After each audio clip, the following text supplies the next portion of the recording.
Welcome back, reefers. Today we're in Staten Island. We came to Reuben's house. Reuben's got a 160-gallon tank. He's been reefing for over 20 years. I met him at Reefapalooza in New York about 2 weeks ago, and he's like, dude, you gotta come back and film this tank. So we hop in a plane, we came here, and we're gonna be doing a few tanks. So anyhow, let's go inside, let's go grab him, ask him a bunch of questions. I got a little glance at the tank, it looks phenomenal. So let's go inside, I'm gonna show you guys some more. Come on.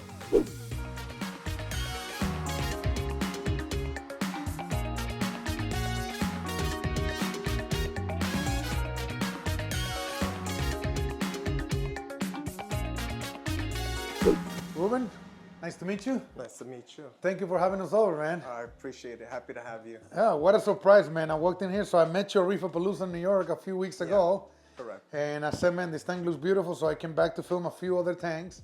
And here we are. What a surprise, man. Thank you. So this thing is so overgrown. It's just, I haven't seen a tank like this in a while. So let's just start with the biggest question. How big is this tank? Oh, this is 5 feet by 24 and 24 high. So 150 roughly? 160. 160? That's what they said. Okay, and who made this tank? To be honest, I think it was called Glass Aquariums. Glass Aquariums? Glass Aquariums. Was it a custom tank? Yes, it was. And how long has this tank been running?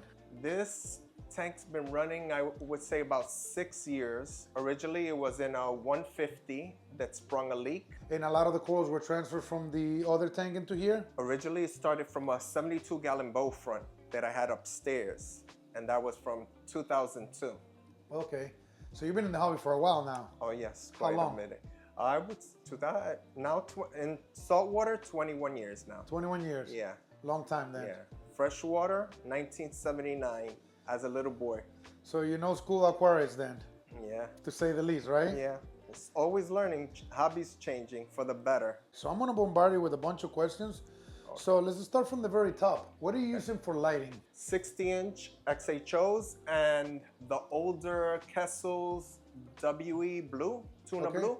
So four Four. tuna blue kissels, and then you got 4 reef ray strips, is that what they are? Yes, the Reef Bright. For flow, you mentioned to me that you're a big fan of MP40s. Love it. What is it that you love so much about them? The cleaning's the top thing. Cleaning them, easy. And the controllability. Just started Mobius. I bought the chips maybe 2 years ago. So They're very controllable with the yeah, Mobius. Yeah, and I have them. I have the top ones at 68%, and the lower two, they're running at little less than 50. Well, it seems like it's plenty of flow. You don't seem to be missing a beat in here. Let's jump into your corals, man. The coral warfare. This tank is gonna be called the coral warfare. Yeah, you have some. Coral warfare at its best. So the big one is the Raja Rampage back there. Yeah, that's actually a baby from the original mother that I just traded in a few months ago. One coral that people always see me and I'm kind of geeked out about it is the neon candy cane. You got 1, you got 2, you got 3 colonies. I love it. I can never get enough of that coral. Yeah, I have like 5 colonies in there. They're just stacked in the back somewhere. They just grow and grow and grow, Yeah, right? and like you said in your last video, you get the fluorescent on your fingers. You do? Yeah. I mean, seriously, if you touch them, they literally will stay in your hands. They're one of my very first corals, actually. What's the oldest coral? That will be it? My oldest coral is definitely that guy and the Monty Cap in the back. Monty, the gigantic one. I mean, that thing is just huge. I don't even know how you found room to keep it in there. It was actually branching off the top over here, and I finagled it off of the overflows. Yeah. And put them in the back. It was just shading everything, huh? Yeah. Pretty bad? Oh, very bad. One thing is worth mentioning right here is this banana grill torch. That's so cool how bright that thing is. Oh, that one's the banana? It's called a banana grill. And then one of the coolest things to notice here is your little Goni island. Yeah. But this goniopore is growing over the sand into the glass. For those of you guys watching at home, this is coral warfare at its best. When you see a piece of this Goni here, and the thing is growing over the sand and into the glass, I've never seen a goniopora growing like that. That's incredible. So kudos to you, man. And then you got the magic carpets mushrooms here. Yeah, and I have them all over. I just lifted this one up and they had 3 babies. They're incredible. It. Yeah. I love them. And then this rainbow chalice here, do you have a name for that one? Originally was bought under the name Cornbread's Rainbow Chalice. Yeah. That was at a Reefapalooza. Got you. Maybe 5-6 years ago. And you only have a few aquaporas in here. See, 1, 2, 3, 4, 5 or so. And then you got anemones here. You're truly a mixed reef in here. Oh yeah. You have it all. I mean, Yeah. you have a space embedded pectinia here. This war coral here, that thing is just growing everywhere. All over the rock. You got the Grandis palitoas here. I mean, you got it all going on. This looks phenomenal, man. I mean, Thank you. I haven't seen a tank this happy in a long time, and kudos to you, man. Okay. You have a lot of fish in here. Yes. And they're big fish. Yeah. So you got a pyramid butterfly right here. Yeah. Does he pick out anything? Nothing. Nothing. Nothing at all. Incredible. How about the fox face? Foxface, another modeled citizen. I got Model him. citizen, huh? Yeah, yeah. Pinky size, and he's always been good. Good grazer. Cool. So you got a blonde naso in here. You got a orange skunk clowns. Is that what they are? The pink skunks, yeah. Pink skunks. Big old 6-line ras. Yeah. Powder blue. Cobra butterfly, keeping adaptations away. Yep. And A little hippo tang. And a pearl clowns. Those are some big clowns, man. What kind are they? The clowns? Yeah. One's the stormtrooper. He's beautiful. The female stormtrooper, and the other one's a Picasso, I think they said. Oh man, that stormtrooper looks Yeah. phenomenal, man. What a beautiful one. Oh, and also you have a Tomini tank.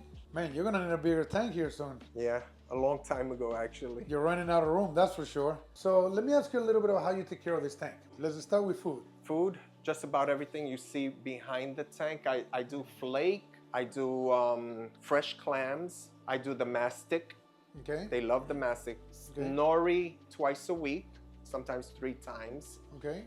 And I try to vary it.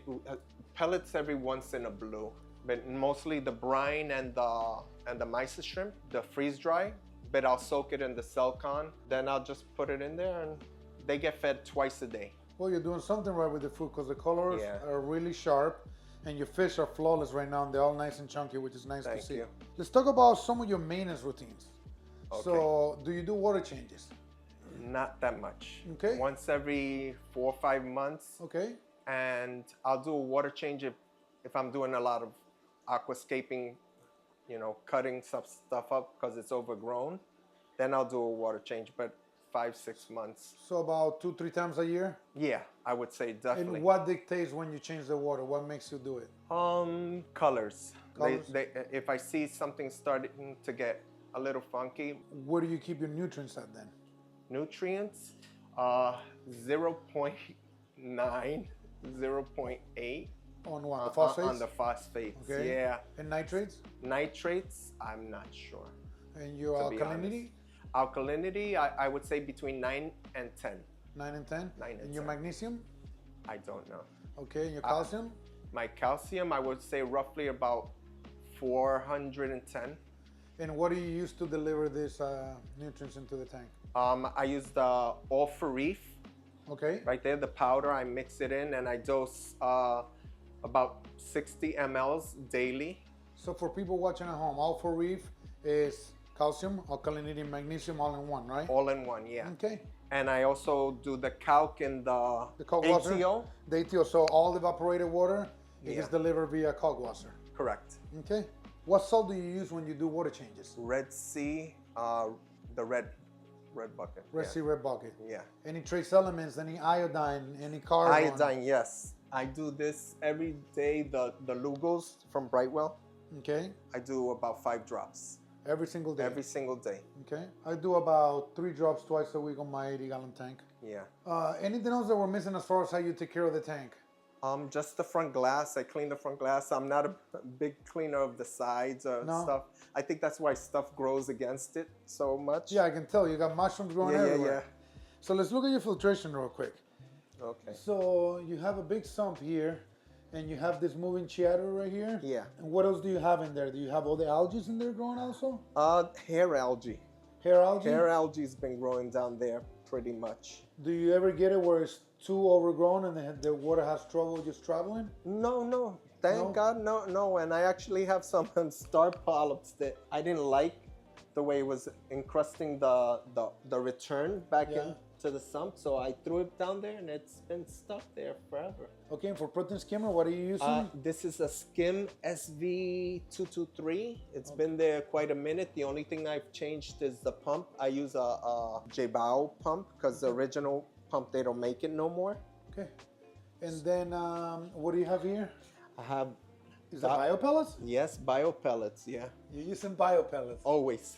You're I've the never first changed. reefer I've seen in 10 years using bio pellets. I've used bio pellets religiously. I keep them like that, tumbling.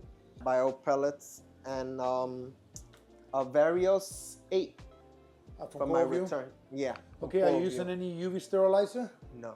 Any carbon? Carbon right here on the side from BRS, Bulk Resupply.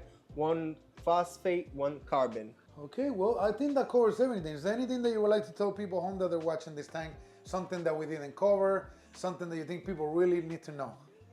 If you're in the hobby and you think it's going wrong, I would say don't give up. Because everything's gonna go wrong in the beginning. But if you stick to it, you're gonna find your niche in there. You're gonna click somewhere. Don't try and go crazy, which is hard. So have patience. Hard.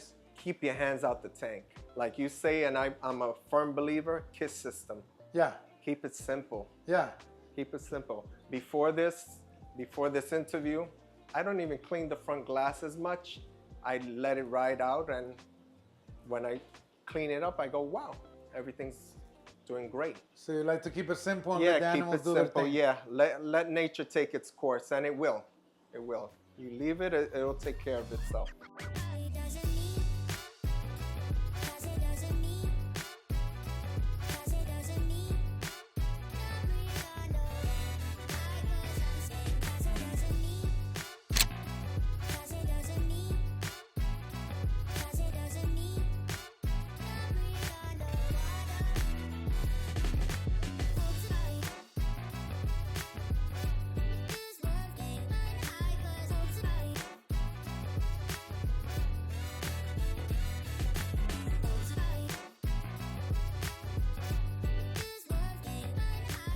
Well, Reuben, thank you very much for having us over. Pleasure.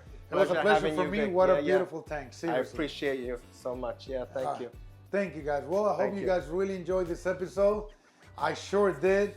This tank looks phenomenal, this 160-gallon tank. Don't forget to give us a like, post some comments below. We'll see you guys on the next episode. And don't forget, I'm going to be at Reefapalooza in Anaheim, California on September 7th and 8th. So hopefully we'll see you guys there. First 50 people to show up to the booth and say they've seen this video, I'm going to give you guys a free t-shirt. First 50 people. We'll see you guys there.